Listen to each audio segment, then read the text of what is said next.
잘 믿고 있다는 착각이라는 제목으로 하나님 말씀 증거하도록 하겠습니다. 성경은 원래 장절이 없었습니다. 그런데 13세기에 캔터베리 주교가 장을 나눴어요. 이렇게 장을 나눈 거고 13세기입니다. 그리고 16세기 와가지고 제네바 성경이라고 나왔는데 그때 처음으로 이 절을 나눴습니다. 그러니까 이 장절을 나눈 게 완성된 게 16세기라고요. 한 400년밖에 되지 않았습니다. 그 이전에는 장절이 없었습니다. 그러니까 장절이 있으면 좋은 게 뭐죠? 찾기 편하다라는 거, 이거 하나 좋은 거고, 나쁜 점은 뭐죠? 너무 쪼갰다라는 것입니다. 성경을 너무 쪼개가지고 이게 분석적으로 가게 됐다는 것입니다. 그래서 원래의 뜻이 상실되는 것들도 되게 많이 있다고 생각을 해요. 그래서 지금 우리에게 필요한 것은 뭐냐면 이어주는 거를 좀 할 필요성이 있습니다. 창세기 그러면 한 권이었거든요. 그리고 누가복음 그래도 한 권이었다고요. 쭉 읽었던 거였는데 어떤 때는 뭐 성경 한 절, 두 절 놓고 뭐 설교하고 뭐 한 절, 두 절을 갖고 한 달을 설교하는 분들도 계시고 그렇게 보라고 준 게 아닌데 너무 쪼개놨다라는 것입니다. 그래서 크게 볼 때 이어놓고 볼 때 안 보이는 것들이 보일 수 있다고 생각을 합니다. 오늘 18장은 6가지 이야기인데 한번 쭉 연결돼서 보면은 많은 것들을 볼 수 있다고 생각을 합니다. 내용은 이런 거예요. 우리가 잘 믿는다고 생각하는데 착각이라는 거예요. 정신 차리라는 거예요. 네가 잘 믿는다고 생각하는 것에 대해서 한번 생각해봐라. 그런 것들을 계속해서 잠펀치 6번 날리듯이 날리고 있다는 것입니다. 한번 보도록 하겠습니다. 첫 번째 이야기인데 과부와 불의한 재판장 이야기입니다. 내용은 이거예요. 우리가 이 내용을 읽을 때 잘 아는 말씀 아닙니까? 강청기도라는 생각을 많이 합니다. 그래서 억울함이 있을 때 막 하나님께 졸라대라는 거예요. 그러면 풀리게 될 것이다. 그래서 오해가 뭐냐? 끈질기면 응답이 있다. 또는 뭐 조르면 들어준다. 그래서 우리 한국 사람만 쓰는 표현이 있죠. 보좌를 흔들라. 그러면 어지러워서 들어주신다. 그럼 이게 특징이 뭐죠? 내 뜻이 관철되는 거 아니에요. 그죠? 하나님 뜻이 아니라 내 뜻을 막 관철시키는 거 아닙니까? 막 억지를 부려가지고. 그리고 또 하나님에 대한 잘못된 생각이죠. 하나님은 인색하신 분, 잘 안 들어주시는 분이에요. 그래서 졸라야만 들어주시는 분. 이게 잘못된 이미지를 갖고 있다는 것입니다. 여기에 핵심은 뭐예요? 하나님은 좋으신 아버지라는 것입니다. 그래서 하물며라는 게 7절에 나오는데 이게 중요한 포인트예요.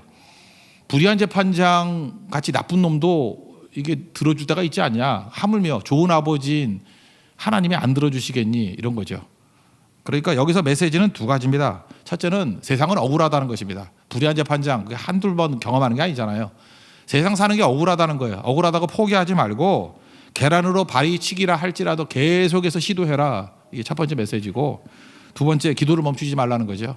결국 최종 심판, 최종 승리는 하나님이 주시는 거기 때문에 하나님 바라보면서 기도하면서 계속 그죠? 억울한 세상 가운데서 계란으로 바위치기를 계속해라. 하나님 바라보면서. 그게 신앙이다. 이게 중요한 메시지라는 것입니다. 그러면 임계치가 이르게 될 때 하나님께서 응답해 주시게 된다. 더 큰 문제는 뭐죠? 낙심하는 거죠. 낙심. 기도하면서 낙심이 뭡니까? 중단하는 거 아니에요? 그래서 1절에 보니까 항상 기도하고 낙심하지 말아야 할 것 이렇게 얘기하지 않습니까?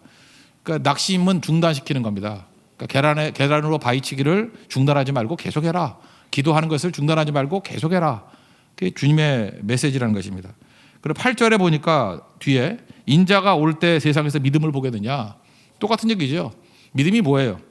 멈추지 않는 게 믿음입니다. 끝까지 가는 게 믿음인데 믿음 없는 사람들은 중간에 다 포기한다라는 거예요. 그러니까 끝까지 갈 수 있는 진정한 믿음을 가지고 있어야 된다. 이게 첫 번째 이야기의 메시지입니다. 두 번째 이야기는 바리새인과 세리 기도 내용인데 9절부터 14절까지죠. 바리새인은 늘 유창하게 기도합니다. 그리고 과시하는 기도를 합니다. 반면에 세리는 어눌한 기도를 하고 또 부끄러운 기도를 한다라는 것입니다. 근데 바리새인의 기도의 특징이 뭐냐면 하나님을 향해서 기도하지 아니하고요. 사람 보라고 기도하는 거예요. 그러니까 우리 가운데도 찔리는 사람 되게 많죠. 이렇게 기도를 할 때 특별히 자꾸 사람 들으라고 하는 기도 같아요. 이렇게 장로님들 뭐 대표 기도하는 거 많이 있지 않습니까? 그러면 무슨 설교를 해요. 거기서 연설을 하고. 하나님을 향해서 하는 기도인데 사람 들으라고. 그래서 뭐 기도하고 난 다음에 기도 잘했어 뭐 이런 거 체크하기를 원하고. 잘하는 기도가 어디 있어요? 하나님을 향한 기도인데. 근데 이렇게 될 때 문제가 있다는 것입니다. 여기 이제 감사한다고 얘기하지 않습니까? 감사의 내용이 뭐예요? 다른 사람들 뭐 토색불이 가늠하는 자들 같지 않냐고 저 세리와도 같지 않은 거 감사합니다. 내용은 감사인데 이게 겉으로는 감사한데 내용은 뭐예요? 자랑이죠. 그러니까 기도가 자랑이 될 수도 있다는 것입니다. 이게 무슨 놈의 기도냐는 거예요. 말이 안 되는 거죠. 하나님께서 바리새인들에게 많은 능력과 은혜를 주셨으면 율법 정신이 뭐라 그랬어요? 말씀 정신이 억울한 자가 없게 하라. 우리 앞에 보니까 불의한 재판장 앞에서 과부가 억울하잖아요. 억울한 자가 얻게 하라. 가난한 자가 얻게 하라. 억울함 해소, 가난 해소, 또 예수님 말씀 가운데 포함된 건 뭐예요? 우리 죽음에서 구원. 그게 우리가 해야 될 일 아니에요. 그걸 위해서 뛰어야 될 거 아니에요. 근데 바리새인은 그게 없습니다. 억울함 해소도 없고 가난 해소도 없고 구원시키려는 의도도 없고 그냥 바리새인 같지 않아서 좋습니다 하고 자기를 강화시키잖아요. 성경에서 제일 나쁜 게 에고인데 자기 부인하지 않고 자기를 강화시키잖아요. 자기를 긍정하고 자기를 주장하고 있지 않습니까? 그러니까 이게 무슨 놈의 기도냐는 거예요. 말도 안 된다 그런 얘기죠. 뭐 일주일에 식시도 않았는데 2번씩 금식한다, 11조 드린다, 뭐 이런 얘기들이 다 자기를 강화시키고 있다라는 것입니다. 우리 특별히 열심 있는 사람들 많이 있죠. 신앙의 열심이 나쁜 건 아닌데 열심만 있어가지고는 문제가 있다라는 것입니다. 열심 있는 사람의 특징이 뭐예요? 늘 남하고 비교하잖아요. 새벽기도 나오는 거 좋습니다. 열심히 새벽기도 나오는 걸 그게 하나님께서 기뻐하시지 그걸 기뻐하지 않을 리가 없잖아요. 근데 그 열심히 늘 남하고 비교하는 거예요. 나는 새벽기도 하는데 왜 쟤는 안 해? 그죠? 나는 11조 하는데 왜 쟤는 안 해? 바리새인과 똑같다는 거예요. 하나님 앞에서 하는 거지 뭐 사람하고 비교하려고 하는 게 아니잖아요. 그러니까 이런 식의 접근이 된다 그러면은 결국 사람 쳐다보면은 어이없는 믿음이 된다는 것입니다. 이게 어이상실이에요. 뭐 이런 게 무슨 믿음이냐, 이게 무슨 기도냐 그런 거죠. 특별히 간증할 때도 마찬가지죠. 간증할 때 마지막 들어보면은 이게 자기 자랑 아닌가 이런 생각이 들면 그거 간증 아니에요. 그거 틀린 거죠. 간증의 내용이 무엇입니까? 나 같은 죄인이 내가 정말 형편없는 사람이었는데 나를 건져주셨다. 그게 간증의 내용이고요. 하나님께서 나를 통해서 영광 받으셨다. 그래서 하나님 바라보고 영광 돌리는 거. 나를 부인하고 하나님께 모든 영광을 돌리는 그게 간증이죠. 하나님이 하셨습니다. 만약에 그런 느낌이 들지 않는다 그러면 그 간증은 간증 아니고 자랑이에요. 바리새인과 똑같이 된 거죠. 이 초신자나 뭐 오래 믿은 사람이랑 똑같다라는 것입니다. 우리 성경 끝나고 난 다음에 간증 많이 하는데 간증 정신 잊지 마십시오. 내가 얼마나 부족한지, 내가 얼마나 연약한지에 대한 증명. 근데 연약한 자를 통해서 일하시는 하나님의 능력 찬송한다. 그게 간증이에요. 하나님이 일하셨다. 그러지 않으면 바리새인 같이 될 수밖에 없다라는 것입니다. 세례의 기도는 내용이 뭡니까? 불쌍히 여겨달라. 죄인입니다. 근데 이 기도가 최고의 기도죠. 하나님이 이 사람을 의롭다 하셨다. 이렇게 얘기하지 않습니까? 그러니까 우리가 하나님 앞에 가져야 될 게 뭐예요? 죄인됨을 고백하고 불쌍히 여겨달라고. 그리고 하나님 나를 통해서 하나님의 일들이 이루어지기를 원합니다. 이게 되게 중요하다는 것입니다. 그러므로 언제부터 신앙이 변질되기 시작하느냐 하면은 혼자 기도하는 시간이 줄어들 때부터 변질되기 시작합니다. 혼자 하는 기도가 줄어들 가능성이 제일 큰 사람이 누구냐? 목사입니다. 목사는 성도들 앞에 서기만 하고 혼자 있는 기도 시간이 줄어들 가능성이 커요. 바쁘다 쫓기다 보면은 그때부터 위기가 오는 것입니다. 성도들도 마찬가지예요. 특별히 이게 중직자들 뭐 이렇게 직분 맡은 사람들은 사람들 앞에서 하는 기도가 훨씬 더 많아요. 사람들 없을 때 하는 기도보다. 그럼 그때부터 외식에 빠지게 되고 변질에 빠지게 된다는 것입니다. 그래서 무조건이에요. 홀로 기도하는 시간을 많이 늘려야 됩니다. 이게 거꾸로 돼버리면 그때부터 문제가 된다는 거예요. 혼자 하나님 앞에 서 있는 시간을 많이 가져야 된다. 또 하나는 무엇입니까? 다른 사람 들으라고 하는 기도도 있죠. 대표 기도 이런 거. 그렇지만 다른 사람 들으라고 하는 기도가 심해지면 그건 가짜라. 바른 믿음 아니라는 거예요. 어떤 사람 막 큰 소리로 기도하면서 다른 사람 다 들으라고 하는 기도가 있죠. 그거는 가짜입니다. 그럼 바른 믿음이 될 수가 없는 거겠죠. 어떤 의미에서는 다른 사람 들린다 그러면 좀 조용히 하든지 딴 데 가서 혼자 떠들든지 그렇게 할 필요성이 있는 거죠. 그러지 않으면 바리새인하고 다를 게 하나도 없다라는 것입니다. 중요한 건 뭐예요? 하나님 바라보지 않냐고 사람 바라보면 이거 가짜가 된다는 거예요. 바리새인 믿음 좋아 보이지만 대상이 사람이다. 그럼 변질됐다. 그거를 보여주고 있습니다. 세 번째 이야기는 어린아이 같아야 된다. 그죠? 어린아이 같은 태도가 있어야지 된다. 그런 말씀입니다. 16절 17절 한번 읽어보겠습니다. 시작. 예수께서 그 어린 아이들을 불러 가까이 하시고 이르시되 어린 아이들이 내게 오는 것을 용납하고 금하지 말라. 하나님의 나라가 이런 자의 것이니라. 내가 진실로 너에게 이르노니 누구든지 하나님의 나라를 어린 아이와 같이 받아들이지 않는 자는 결탄코 거기 들어가지 못하리라 하시니라. 어린 아이 같이 받아들이지 않는다. 그러니까 어린 아이 특징이 무엇입니까? 잘 믿는다는 거예요.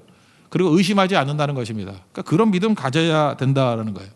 어렸을 때 믿음을 무시하지 마십시오. 어떤 선교사님 간증 걸 제가 들어본 적이 있는데 6살에 성령 받았답니다. 6살에 성령 받고 우리가 한국 나이로는 만 4살인가 5살인가 그래요. 그때 성령 받고 그때 선교사로 헌신했대요. 그러고 난 다음에 지금까지 뭐 능력 있게 사역하시는 걸 보게 됩니다. 선점의 원리죠.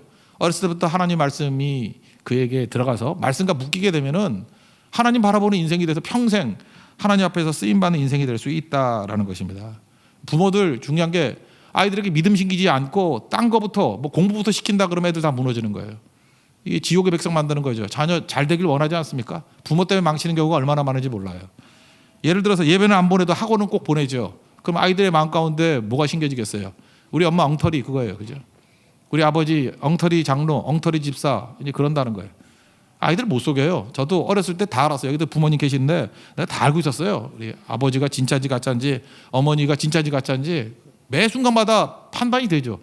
나는 뭐 5살, 6살이 아니라 난 3살부터 알겠던데 뭐 그죠? 예. 심겨지는 거예요. 그래서 제대로 믿는 건 따라가야 될 것이고 아닌 것은 반면교사로 삼고 그럴 수도 있겠지만 참 이게 가슴 아픈 일이지 않습니까? 먼저 믿음을 심겨주는 거 이거보다 중요한 게 없다는 것입니다. 말씀과 묶이는 거. 우린 다 어른 됐다 그러잖아요. 어른 뭘 알고 있습니까? 어른 됐다 그러면서 내가 판단하고 있지 않아요? 그럼 가짜라는 거예요. 어린아이 같은 거. 어린아이 같이 받아들이는 거. 나이가 50이 되고 60이 된다 할지라도 어린아이 같이 하나님 말씀이라 그러면 그냥 받아들이는 거. 순진한 믿음. 하나님만 바라보는 믿음. 그게 진짜고 그거 아니라 그러면 어른 되었다 하는 것이 사실은 변질되었다는 얘기가 똑같다라는 것입니다. 네 번째는 부자 청년 이야기입니다. 18절부터 30절까지 나오는데 부자 청년 아쉬울 게 없는 사람이죠. 다 가진 사람입니다. 잘 보세요. 청년 그 좋아하는 청년이에요. 젊은 사람입니다. 거기다가 관원 높은 지위에 있는 사람이에요. 아마 무슨 뭐 고시 패스 뭐 이런 거 했는가 봅니다. 그냥 5급으로 들어가고 막 그랬을 거예요. 3급 정도 되고 막 이랬을지도 몰라요. 젊은 나이에. 거기다가 부자입니다. 이거 다 외적으로 갖췄는데 거기다 경건하기까지 해요. 율법 말씀 다 지켰대요. 그러니까 질리는 사람이죠. 부족하면 모든 스펙을 다 갖추고 있고 뭐 흠잡을 데 없는 사람입니다. 이 사람 예수님께 나와가지고 우쭐대는 거 예수님이 꿰뚫어 보시잖아요. 선한 선생님이여 이렇게 부릅니다. 뭐 예수님이 아무한테나 시비 거는 거 아니에요. 이 친구를 알기 때문에 이 말씀에 대해 시비 거는 거예요. 선한 선생님? 야 네가 왜 판단하냐 그거죠. 예수님이 선한지 악한지 왜 이거 네가 판단해. 하나님이 판단하시는 거지. 선악과는 하나님이 판단하시는 거를 인간이 뺏어오는 거 아니에요. 내가 판단해버린다는 것이 선악과입니다. 그게 죄예요. 그게 불순종이고. 하나님 외에는 선한 분이 없는데 네가 날 뭘 한다고 선한 선생님이라 그러느냐. 너는 분별할 수 있는 존재가 아니야. 분별은 하나님만 하시는 거야. 이렇게 예수님께서 지적해 주시죠. 18절 19절 한번 읽겠습니다. 시작. 어떤 관리가 물어 이르되 선한 선생님이여 내가 무엇을 하여야 영생을 얻으리까. 예수께서 이르시되 내가 어찌하여 나를 선하다 일컫느냐. 하나님 한 분 외에는 선한 이가 없느니라. 우리가요 알게 모르게 짓는 범죄가 있는데 내가 판단한다라는 뉘앙스를 가지고 이야기할 때가 있어요. 우리는 판단하면 안 됩니다. 이렇게 중립을 지켜야 되고 판단을 유보할 필요성이 있어요. 이 판단 자꾸만 하면 그게 문제가 되죠. 이 한자 문화권은요 이게 똑같은 한자 내용인데 어순을 바꾸거나 약간 뉘앙스를 바꿔가지고 판단하게 하는 경우가 되게 많이 있어요. 그런 대표적인 단어 중에 대접하고 접대예요. 대접했다, 접대했다 말 바꾼 거잖아요 한자를. 그죠? 대접은 뭐죠? 선한 의도를 가지고 친절을 베푸는 것을 대접이라 그러고 접대는 뭐예요? 내가 접대 분야 이런 거죠, 그죠? 뭐예요 접대? 이건 악한 의도를 가지고 뭐 뇌물을 바치거나 이런 걸 접대라 그러죠. 그러니까 이렇게 말할 때 여러분 함부로 저 사람은 뭐 접대하는데 시간을 다 보내 이렇게 말하는 건 뭐예요? 내가 판단하는 거죠. 악한이라고 있다라는 거예요. 그럴 때는 할 수만 있으면 중립적이거나 아니면 선의의 표현을 쓰는 거죠. 저 사람 참 대접 잘하는 사람이야 이렇게 표현하는 게 좋다라는 거예요. 그래서 어떤 사람이 얘기를 들어보면 크리스찬 같지 않은 대답을 하는 사람이 많습니다. 자기가 하나님이에요. 자기가 다 판단해버리고. 지금 홍콩에서 뭐 이렇게 시위도 일어나고 하는데 홍콩의 법이 뭐라고 돼 있어요? 이것도 참 우리도 그 말이 표현이 되는 것 같아요. 홍콩 국가 보안법이라고 돼요. 보안법. 보안법 그러면 약간 독재 냄새 나지 않습니까? 보안법. 우리나라도 보안법 있죠. 보안법. 근데 미국에는 국토안전법이에요. 보안 안전 뒤집어 놓은 거잖아요. 그죠? 미국에 표현할 때는 그 Security Council 이게 Security라는 뜻이거든요. 그냥 안전 그러면 될 것 같고 보안 안보 그러니까 이런 표현 안 썼으면 좋겠어요 저는. 그래서 그냥 중립적인 게 안전법이라고 하잖아요. 국가안전법 아니면 국토안전법 이게 중립적인데 이런 단어 잘 안 쓰려고 그럽니다. 그래서 그 말 속에 벌써 들어가 있는 거죠. 예를 들어서 뭐 어떤 사람이 뭐 교회를 세습한다 세습 그럼 그 말 속에 뭐가 들어가 있어요? 벌써 정죄가 들어가 있잖아요. 나쁜 짓 하고 있다는 거 아니에요. 계승한다 그러면 중립적이지 않습니까? 그 우리가 다 판단해 버리잖아요. 그 뭐 판단은 좀 유보해야 되는 게 옳은 거 아니겠어요? 그리고 이제 트랜지션이라는 영어 단어 똑같은 걸 번역한 건데 이걸 그 어떻게 번영하느냐에 따라 다르잖아요. 그러니까 우리 크리스찬들이 붙들어야 될 것들이 뭐냐 하면 내가 하나님이 아니거든요. 그래서 언어 사용을 할 때 이미 다 선하게 판단된 언어를 사용한다는 자체가 내가 하나님 된 거예요. 그거 조심해야 된다는 것입니다. 맨날 그 부자 청년 이런 사람들이 자기가 자부심 갖고 있는 사람들이 이런 단어 써요. 그 얘기 쭉 들어보면 여러분 그렇잖아요. 어떤 사람 얘기를 들어보면 저 사람은 어떤 사상을 갖고 있고 어떤 이념을 가지고 있고 뭘 지지하고 이게 다 보여요. 제가 볼 때 그 크리스찬으로서 올바른 태도는 아닌 것 같아요. 지가 뭐 정답을 다 알고 있어요? 아니잖아요. 그러면 이게 중립적인 단어를 쓰고 판단은 끝까지 유보하는 것 이게 되게 중요하다는 것입니다. 그 예수님께서 이 잘난 척하는 청년에게 전곡을 찌르는 얘기를 쭉 하죠. 야, 너 계명 지키면 돼. 어떻게 구원받는지 아는데 계명 지키면 돼. 영생은 계명 지키면 돼. 그랬더니 우쭐하지요. 그런데 전공인데 그러면서 의기양양해서 떳떳하게 얘기를 합니다. 21절 읽겠습니다. 시작. 여짜오되 이것은 내가 어려서부터 다 지켰나이다. 그러니까 얼마나 대단해요. 그때 예수님께서 딱 한 가지 얘기를 하죠. 네가 다 지켰다고? 네가 가지고 있는 재물 다 팔아가지고 가난한 사람 나눠주고 나를 따르라. 내 제자 되라. 그런 얘기죠. 그러니까 이 사람은 겉으로 볼 때는 문제가 하나도 없는 사람이었습니다. 완벽하게 지킨 사람이었는데 내면에는 하나님과 묶여있는 인생이 아니라 물질과 묶여있어요. 돈과 묶여있는 인생이에요. 탐욕과 묶여있다고요. 발람하고 똑같아요. 겉으로는 선지자인데 내용으로 들어가니까 돈하고 묶여있고 탐욕으로 묶여있더라는 것입니다. 그래서 큰 부자의 모로 근심하면서 돌아갔다 이렇게 얘기를 하죠. 여러분 큰 부자의 특징이 뭡니까? 근심이 있습니다. 잘 모르겠어 드라마 많이 보세요. 부자치고 근심 없는 부자 없죠. 다 부자 근심이 있어요. 여러분들이 큰 부자가 아니라서 근심 그래도 있죠. 그렇지만 큰 근심은 없잖아요. 부자는 진짜 큰 근심이 있는 것 같아요. 큰 근심이. 성경에서 말하는 부자가 그 천국 못 간다 그런 얘기 뭐 낙타가 바늘귀에 들어갈 수 있습니까? 불가능하다 그런 얘기잖아요. 하나님은 사람 못하지만 하나님은 하실 수 있다 그런 얘기를 하잖아요. 여기서 말하는 부자하고 청지기하고 개념을 구분해야 돼요. 성경에서 말하는 천국 못 가는 부자라는 것은 돈에 묶여 사는 인생이에요. 그러니까 부자 청년이 딱 그 부자예요. 껍데기는 뭐라고 되든 간에 근본적으로는 돈에 묶여 사는 사람이에요. 그러니까 돈에 묶여 있으면은 천국 못 간다는 거예요. 천국이 뭐야? 하나님이 지배하는 땅인데 그러니까 하나님과 묶여 있어야 천국 간다는 거죠. 돈이 많은 사람이 있어요. 하나님께 돈을 많이 맡겨주셔서 그 청지기잖아요. 그죠? 이렇게 해고 통지받은 청지기 살폈잖아요. 청지기가 16장에서 돈이 많아. 돈이 많다고. 근데 청지기예요.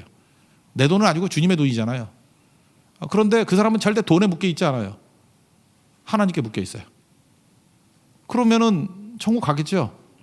그래서 부자라는 용어를 잊지 마십시오. 부자는 나쁜 의미로서 말하는 부자는 돈에 묶여 있는 걸 부자라 그래요. 그럼 가난한 사람이라고 돈에 안 묶여 있나? 돈도 없는 지지리도 못난 가난한 사람인데 맨날 말만 하면 돈 소원이 뭐냐? 부자 되세요. 부자 되길 원합니다. 맨날 무슨 뭐 주식수가 어떻게 땅 어디 올랐나? 돈도 없으면서. 그 사람은 돈은 없지만 마음은 부자예요. 어떤 부자예요? 악한 부자라고 돈에 묶여 있는 사람. 그러니까 성경에서 말하는 부자가 천국에 못 간다는 것은 돈에 묶여 있는 사람 대신 뭐 돈 많은 사람일 수도 있죠. 청지기 내 건가 뭐 주님의 것인데. 그래서 돈이 있던 없던 안절부절하지 않아요. 이런 청지기 같은 사람이 욥 아니에요?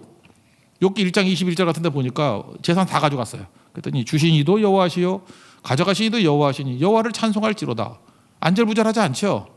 이게 뭐예요? 청지기잖아요. 그러니까 욥에게서 빼달을 수 있는 게 뭐죠?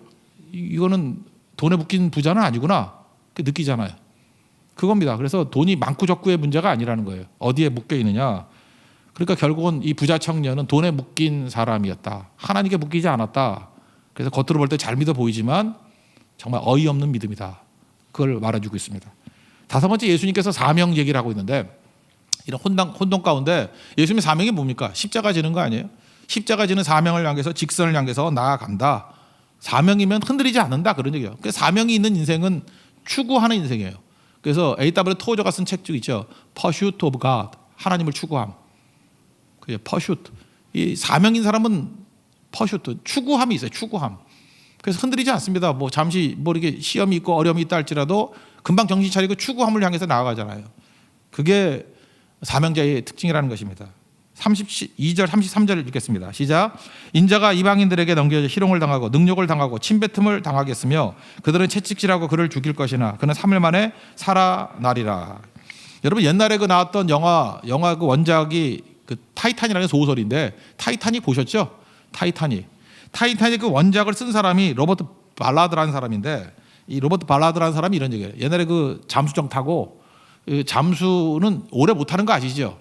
혹시 여러분 그 잠수 시계 이런 거 갖고 있는 사람 있어요? 그 썸마리너 이런 것들 시계 보면은 그 눈금이 15분까지만 딱 돼 있어요. 그죠? 15분까지만 이렇게. 그 왜 15분까지 돼 있냐면 인간은 15분 이상 들어가면 잠수병으로 죽어요. 그래서 옛날에 그 뭐 오토매틱 같은 거 할 때도 요즘에 전자시계 차고 들어가지 그거 차고 들어가겠어요. 그죠? 근데 이렇게 15분 딱 해놓고 그 전에 나와야 돼요. 근데 이게 프로들이나 15분 있지 보통 사람들은 그렇게 물속에 오래 못 들어가 있는 거라고요.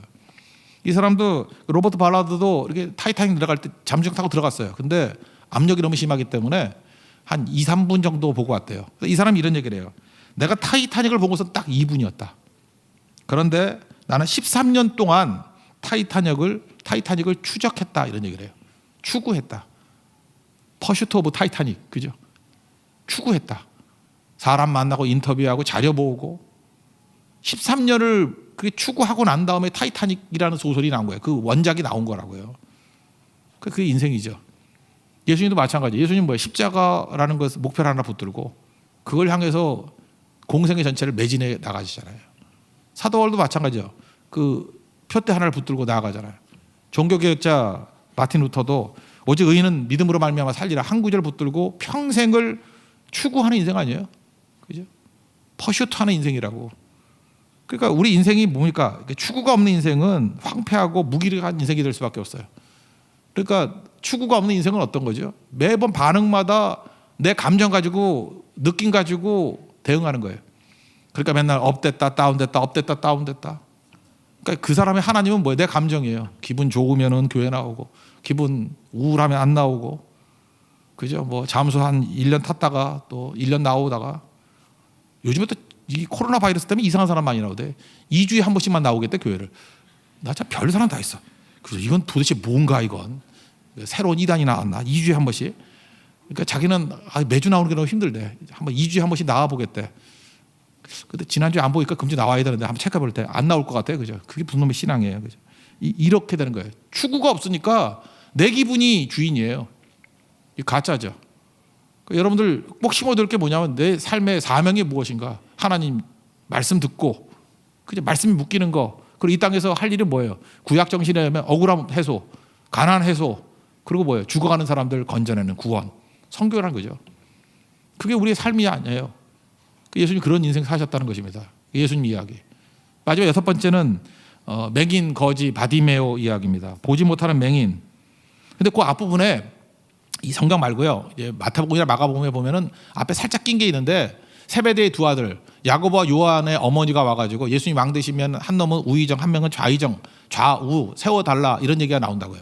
그때 예수님이 묻는 얘기가 나요. 무엇을 해주길 원하느냐 그랬더니 하나는 오른편 하나는 왼편. 근데 이 맹인거지 바디메오에게 똑같은 얘기를 하잖아요. 무엇을 해주길 원합니까? 그랬더니 보기를 원합니다. 이게 대비되어 있는 거라고요. 그러니까 뭐예요? 그 세베대의 아들들은 그 예수님 제자들 뭐 대단해 보이지만 그들의 마음 가운데 뭐가 있죠? 자기 욕심이 있어요. 예수님 따라가지만 예수님을 바라본다는 껍데기는 있지만 내용은 뭐예요? 자기 욕심. 내가 우의정되고 좌의정되는 게 목표예요. 그러니까 그 엉터리였다는 거죠. 근데 바디메오의 특징은 무엇입니까? 예수님이 목적이었어요. 예수님 밖에 내 답이 없다고, 나의 구원자가 없다고. 다윗의 자손이여 나를 불쌍하게 달라고. 그랬더니 내 믿음이 너를 구원하였느니라. 그래서 건져주지 않습니까? 지금 6가지 이야기를 쭉 나열했는데 이 공통점이 뭐예요? 한 사람은 껍데기를 볼 때 되게 그 제대로 못 믿는 사람 같이 보여요.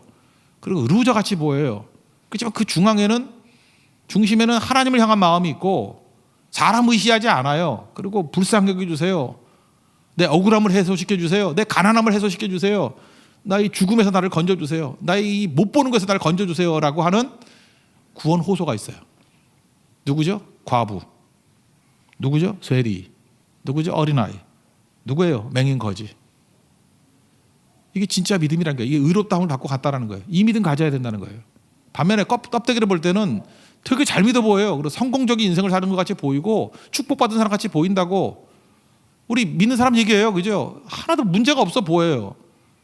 근데 껍데기를 하나만 싹 벗기고 들어가 보면 사람만 의식하고 자기 욕심에 인생을 묻고 있고, 그죠? 결국 하나님이 없어요. 하나님이 방황하는 인생이 된다. 누굽니까? 불의한 재판장. 이 재판장이라고 하면 우리나라도 지금 법관 되면 판사 된다 그러면 높다 그러잖아요, 그죠? 근데 이거 엉터리라는 거예요. 불의한 재판관, 바리새인, 얼마나 잘 믿는 사람 표상이에요. 그리고 어린아이가 어른, 애들은 가라, 어른만 와라. 우리 어른이라고 얘기하는데 뭐가 어른이에요? 외식하고 있고 다 식어진 거지. 그리고 부자 청년, 다 엉터리죠. 그러니까 정신 차리라는 것입니다. 잘 믿는다고 생각하는 것도 다 버리고 하나님 바라보고, 구원은 하나님께. 우리 그겁니다. 구원은 하나님밖에 없어요. 답은 하나님밖에 없어요. 우리가 세상에서 소망 갖는 거 아니에요. 주님밖에 없다고. 능력도 주님밖에 없고 추구하는 것도 주님밖에 없어요. 오직 주밖에 없사오니. 그리고 이 땅의 사명이 뭐예요? 사명, 계란으로 바리치기를 할지라도 계속 세상과 도전에 싸우라는 거예요. 주님이 최종 승리 주실 것이다.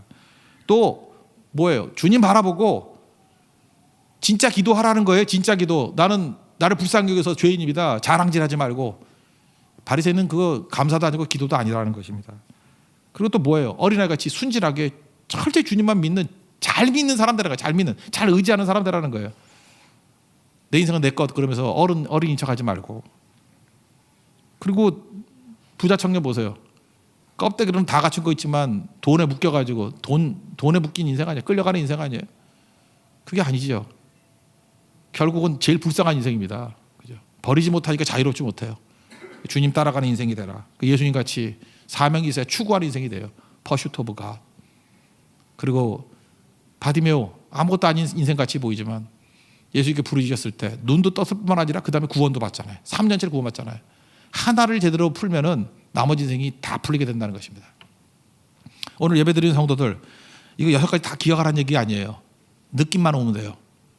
내가 지금 잘 믿고 있다라고 하는 착각, 이거 버려야 돼. 정신 차려야 돼. 정신 차리고 주님만 바라보게 해주세요. 내가 사람 의식하고 자꾸만 뭐 누가 어떻게 보나 이렇다면 이거 가짜예요.